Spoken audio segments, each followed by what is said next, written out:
BPL নিলামে দেশি খেলোয়াড় কিনতে সর্বোচ্চ টাকা খরচ করেছে রংপুর রাইডার্স। পক্ষান্তরে বিদেশি খেলোয়াড় কিনতে কিপটেমি করেছে দলটি। $20,000 তারা কিনেছে 2 বিদেশি ক্রিকেটারকে। তবে তার মাঝে মাত্র $10,000 ইতালির এক খেলোয়াড়কে কিনে চমক দিয়েছে রংপুর। বাঁহাতি এই ওপেনারের নাম এমিলিও গে। মজার ব্যাপার হলো রংপুর তাকে দলে নিয়েছে তার নিজস্ব আগ্রহের কারণেই। প্রশ্ন উঠতেই পারে, কে এই এমিলিও গে? কেনই বা এত বিদেশি ক্রিকেটারের ভিড়ে তাকেই বেছে নিল রংপুর? আসলে এমিলিও যতটা ইতালিয়ান তার চেয়েও বেশি ইংলিশ ক্রিকেটার। ইতালির হয়ে তিনি এখন পর্যন্ত খেলেছেন মাত্র 7টি আন্তর্জাতিক ম্যাচ, তার মধ্যে 4টি ওয়ানডে ও 3টি টি-20। গত নভেম্বরেই ইতালির হয়ে তিনি 4টি ওয়ানডে খেলেছেন এবং সবকটিতেই করেছেন 50। তার টি-20 অভিষেক হয় গত জুলাইয়ে, আর দ্বিতীয় ম্যাচেই স্কটল্যান্ডের বিপক্ষে করেন ঝড়ো 50।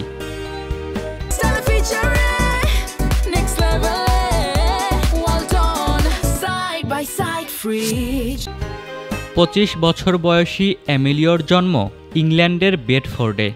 মায়ের পরিবার ইতালির আর বাবার পরিবার গ্রেনাডার। মায়ের পরিচয়ের কারণেই তার ইতালির হয়ে খেলার সুযোগ হয়েছে, তবে তার আসল স্বপ্ন ইংল্যান্ডের হয়ে খেলা। কাউন্টি ক্রিকেটে নিয়মিত পারফর্মার তিনি। 67টি প্রথম শ্রেণীর ম্যাচে 4150 রান, গড় 37, সেঞ্চুরি 10টি, আর সর্বোচ্চ ইনিংস 261 রান। এই পরিসংখ্যান বলে তিনি কতটা সম্ভাবনাময় ব্যাটার। বর্তমানে এমিলিও খেলছেন ইংল্যান্ডের ক্লাব ডারহামের হয়ে। ইংল্যান্ডের হয়ে খেলার ইচ্ছে তিনি একাধিকবার প্রকাশ করেছেন। নিজ দেশের প্রতিনিধিত্ব করতে না পারার আক্ষেপও আছে তার।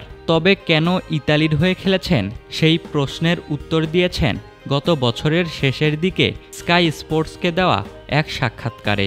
তিনি বলেন, আমার লক্ষ্য ছিল লাল বলের ক্রিকেটে নিজেকে প্রতিষ্ঠিত করা। কাউন্টিতে এখন সেটা করতে পেরেছি, তাই সাদা বলের ক্রিকেটেও উন্নতি করতে চাই।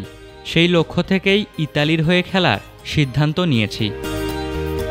টেস্ট ক্রিকেটে নিজেকে প্রমাণ করার পর এখন সাদা বলের ক্রিকেটেও নিজের দক্ষতা বাড়াতে চান এমিলিও, আর তার জন্য বিপিএলের মঞ্চ হতে পারে সেই লক্ষ্য পূরণের বড় সুযোগ। ইশতিয়াক মাহিন, ক্রিক ফ্রেন্সি।